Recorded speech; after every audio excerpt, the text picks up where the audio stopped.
surrounding jungle. She tugged the brim low and asked, "Have they hurt anyone?" Moa nodded grimly. 2 fishermen. The first day, there was supper. Hanalei sobered. It was a reminder she needed sometimes of their danger. These were not only beautiful creatures to admire and study. She had followed the pod west, sailing past the Strait of Salamasina and along the ancient waterways. For 6 months, she had tracked their migration, a sighting here, a shipwreck there, the hull cracked and splintered, tooth marks along the mast. Definite signs of sea dragon. Today, she found herself on an island just south of Kalama, one too small to warrant a formal name or spec on any map. Everyone just called it Little Kalama. The landscape was hilly, thick with trees that twisted and spread around man-sized ferns, home to colorful screeching birds, fruit doves and kingfishers, parrotfinches and lorikeets. A village lay at the southern end. It was there that Hanalei had disembarked the night before, lured by rumors of a pod sighting. Hanalei said, "I saw 20 dragoners docked at Kalama. 1 word from you, and they'd be here." With their harpoons tipped with poison and their enormous 4-person saws made especially for slicing through dragon skin. The thought sickened her. Moa's lips twisted. They'd come quick, yeah. 20 dragoners, 5 sea dragons. What's worse? Hanalei smiled. She liked this guide. With dragoners, one did not have to worry about being eaten. But the sailors on those ships often brought with them a different sort of catastrophe.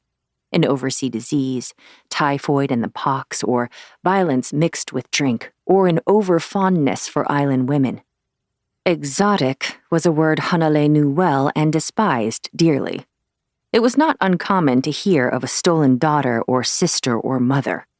She had even heard of a grandmother of 12 who had vanished and gone, dragged away by sailors. "What's worse?" Moa had asked. "The dragoners," she answered. "Yeah." A mosquito had taken an interest in Moa's nostrils. With one quick swat, it became a black smear on his palm. Absently wiping his hand on his trousers, he added, "Yesterday, the green one, it eats a whale. All by itself. My cousin saw." Hanalei's skin prickled. She eyed the green sea dragon drowsing on the ledge. That was plenty just for one. Why did it eat so much? Grabbing a fistful of fern for balance, she leaned as far over the grotto's edge as she could until Moa's warning drew her reluctantly back. Watching from here was no longer enough. She needed a closer look. She rose to a half-crouch, taking care to stay hidden behind the ferns and trees. "Hey!" Moa hissed. "Where are you going?" Hanalei pointed to the steps behind him. They had been carved into the grotto walls and led directly to the water. "Down." Moa stared at her. "Why? From here is good. Don't be crazy." "I'll hide behind those rocks. They'll never see me." A satchel hung by her side, crafted of waxed hibiscus bark to protect her belongings from rain and seawater. She rummaged around inside, and as she did, what looked to be a whistle hanging from a cord around her neck swung free. It was made of bamboo, 4 inches long. A pair of intertwined sea dragons had been carved along the wood. The sight of it distracted Moa from his warnings. He goggled. "Is that a sound catcher?